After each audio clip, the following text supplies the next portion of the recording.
তুমি আমার সর্বনাশ করেছো শুভঙ্কর। কিচ্ছু ভালো লাগে না আমার, কিচ্ছু না।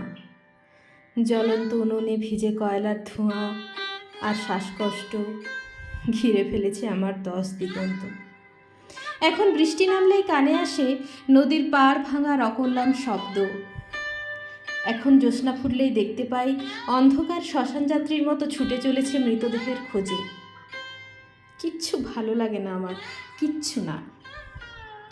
আগে আয়নার সামনে ঘন্টার পর ঘন্টা সাজগোজ, পাউডারে, সাবানে, সেন্টে নিজেকে যেন কেজে ভরসা করে তোলার মতো সুখ।